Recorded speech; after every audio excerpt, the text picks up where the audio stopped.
係，大家好啊！揾樓和 Alan 又嚟啦。今日亦都係請翻到馬楚如師傅咧嚟大家介紹下入伙前要正確做啲乜嘢啦，好嘛？同埋入伙之後係要處理啲乜嘢事情嘅，好嘛？好，馬師傅同我哋介紹下啦。係啦，嗱，我哋之前已經介紹過啦。我哋入伙之前，我哋第一件事就拜土地啦。拜完土地之後咧，咁我哋就清屋啦。清屋即係平時我哋咧要抹乾淨間屋啦。但係抹乾淨間屋之後咧，我哋要做一樣好重要嘅嘢喎，就係將成間屋清潔佢啦。點樣為之清潔咧？即係除咗平時我哋用翻啲清潔劑清潔之外咧，咁我哋好重要一樣嘢，因為我哋好怕咧，就係上一手可能有啲佢哋或者兩公婆嗌交啊，或者係嗰啲裝修師傅啊，佢哋殘留咗好多負能量喺度，啲粗口啊咁樣。咁我哋點樣去做咧？我哋就首先咧，我哋咧就係要拖地啦。拖地咧，我哋可以用1:99啦，就拖多幾次。你講起滴落1:99啊？漂白水。漂白水。漂白水。如果你木地板唔可以嘅，咁我哋就用滴露。好。係啦，就拖多幾次，起碼就拖佢2-3次，之後你先可以搬屋喎。咁另外一樣嘢好重要嘅咧，就係嗱，我哋通常而家啲屋一定有冷氣㗎啦。係咪先？咁除咗冷氣之外咧，咁我哋可能仲會有其他啲污馬地方。咁就算我哋清潔咗之後咧，咁啲牆啊或者係冷氣入邊咧，都會殘留咗一啲負能量喺度喎。咁我哋可以做乜咧？嗱，師傅教大家咧就唔會用一啲唔天然嘅化學劑，因為我哋用好多清潔劑之後咧，佢話唔好，佢係殺菌，但係佢會令到更多唔好嘅嘢留咗喺間屋度。咁我通常會教大家用乜嘢咧？買個噴壺，裝一啲清水，清水之後咧就用一個叫茶樹精華嘅精華油。精華油，咁咧就其實而家出邊都有啲地方。啲香薰物店啊嗰啲。係啦，咁我就唔開名講邊一間有得賣啦。咁好多人都知㗎啦。有連鎖店有得賣嘅。咁咧呢隻英文叫 Tea Tree， 咁我咧就會喺聯絡度打翻嗰個英文名俾大家啦。咁一過呢個水之後咧，咁我哋就滴大約8滴至10滴落去。滴咗落去之後咧，就冚翻個蓋之後咧，第一件事我哋就首先咧將嗰啲牆咧全部輕輕噴佢，輕輕咁樣噴。噴完之後咧，我哋將個冷氣咧嗰個網上都噴一噴佢，因為咧嗱，我自己都有個經驗咧，就係咧啲冷氣耐冇開，再開翻嘅頭一日咧，就算我哋平時洗咗個隔塵網都好啦，你一開嗰個時間咧，好大陣味咯。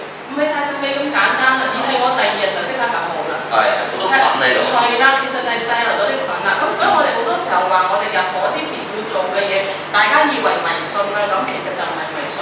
我哋就係要做好呢一啲清潔嘅嘢，確保每一個家庭嘅成員咧，佢哋都健健康康。係咯，無論衞生方面又好，或者係叫做運程嗰方面都好，一次過處理晒佢啦。係啦，一次過處理晒佢啦。咁我哋咧嗱，做好咗呢個清潔之後咧，咁我哋就我哋睇下啦，我哋喺個通勝嗰度啦，你或者而家有手機都可以揀到個我幾時可以搬屋啊？咁就翻自己係啦，就翻自己吉日啦。咁就翻自己個吉時啦。吉時係乜嘢咧？吉時咧就係你入屋嗰一下，嗰個就揀吉時啦。唔好意思，馬師傅，你話揀啱自己嘅意思嗱。如果識着你就話可以真係揾你幫佢攞個八字啊，揀啱啫。咁我相信好多觀眾未識你㗎啦。但係經過今次嘅節目，如果真係有咁嘅需要嘅，可以真係直接揾阿馬師傅，可以好簡單地你俾個八字佢，等佢幫你搞個吉日咯。係啦，咁擇個日咧，我哋自己師傅咧，通常咧就會幫啲朋友咧，佢哋會擇日咧，就係會擇到佢有翻多少錢啦，同埋咧家庭都係順嘅，和睦啦，平安啦。因為我哋最重要，我哋通常都係擇呢2樣嘢嘅。咁但係如果你哋大家就話我可能急得滯，而家你知啦，可能有啲人即係你知租約接租約嘅，咁我急得滯，我又揾唔切師傅啊，或者我呢頭清潔咗個間屋，嗰日又要搬啊，點算咧？咁我哋喺個通勝嗰度揾就好。我之前講過啦，嗱，子丑寅卯，子係排第1，即係老鼠啦。如果你屬老鼠，今日嗰個日子係衝老鼠嘅話咧，咁嗰日咧，譬如你係屋主，你係成間屋入邊負責揾錢嗰個咧，咁就唔好揀嗰日啦，就好避嗰日啦。如果你話第2日，咁譬如佢唔係衝老鼠嘅，而係衝太太嘅咧，咁點算咧？就老公負責搬入去，太太就唔好入去住啦。係啦，如果太太唔需要揾錢嘅話就可以咁，但係如果太太而家通常都兩公婆都揾錢㗎啦，咁所以我哋揾嘅日子咧，最重要一樣嘢咧就係唔好撞太太同埋先生兩個人個生肖啦，呢個係最基本嘅。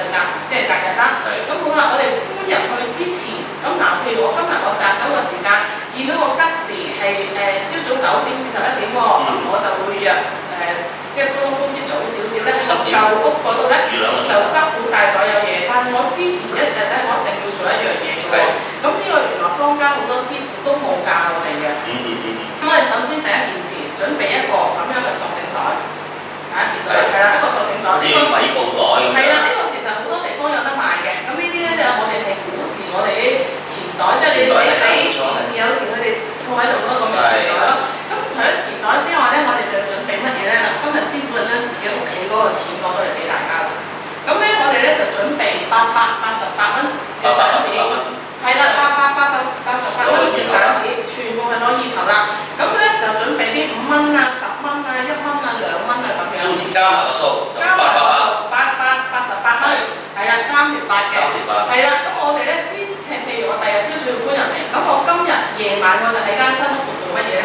我將呢888蚊咧就由大門嗰度咧就一路滲落屋企入邊，每一個角落都要有啲錢嘅，每一個角落都有啲錢嘅，係啦。咁我哋審完之後，聽日咧我哋就搬入嚟啦。咁我哋咧之後我哋咧就會教大家，因為呢一個咧好重要嘅。你審完之後咧，你搬入嚟嗰刻咧，你就要將呢啲錢咧執翻晒佢，收翻晒佢啦。收財係啦，收財。你係揾錢㗎嘛？係咪？即係如果你哋嘅家庭嚟講，通常我哋係男主人揾錢多啲嘅，咁我哋就男主人負責一入屋嗰陣咧，就攞住個錢袋，灑出嚟，攞住個錢袋，唔係之前嗰晚灑定，灑定咗，之前嗰晚可以太太收財啦，係啦，收財嗰個就揾先生嚟收財，咁如果係太太揾錢多啲，就太太嚟收財，咁如果係先生揾錢多啲，就先生嚟收財。如果兩個一齊都得啊？都得，最緊要邊個揾財邊個埋去收。